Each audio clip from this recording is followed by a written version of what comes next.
Do you remember Kodak?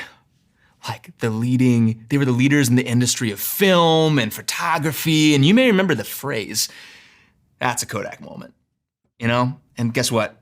There are no more Kodak moments because they went bankrupt in 2012. And the reason was they did not jump on the bus with the whole digital movement. They were like, no, this is a joke, we're not doing this stuff. They stuck with film and they totally missed out.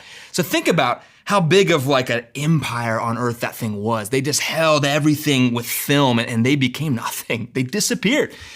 Maybe you remember MySpace. And I thought that my 12 friends that I organized in a very specific order were gonna be that way forever.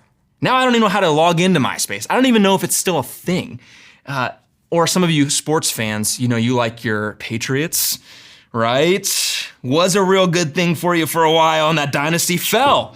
And now the Chiefs are hoping that's gonna be the case. I don't think it's gonna be, but hey, here's the thing. There are these dynasties that we see on earth, they rise and they fall, and none of them really seem to last. And there's a guy named King David in the Old Testament, known as a man after God's own heart. He had this just an epic leadership. And he wanted to build a temple for God. And I want you to hear what God said to him.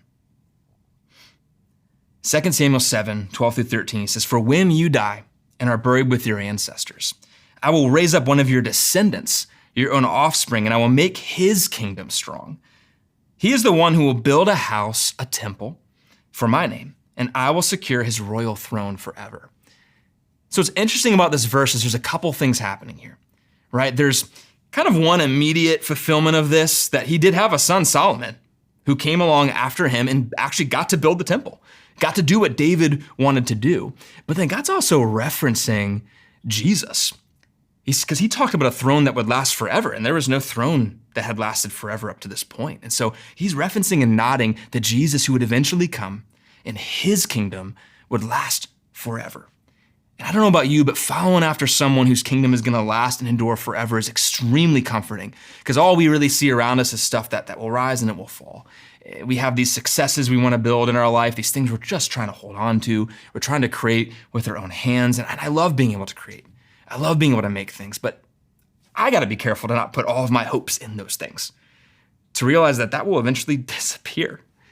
But if I put my hope, my faith, my trust in Jesus, that's a kingdom that will stand forever, and that's worth all of my love, all of my attention.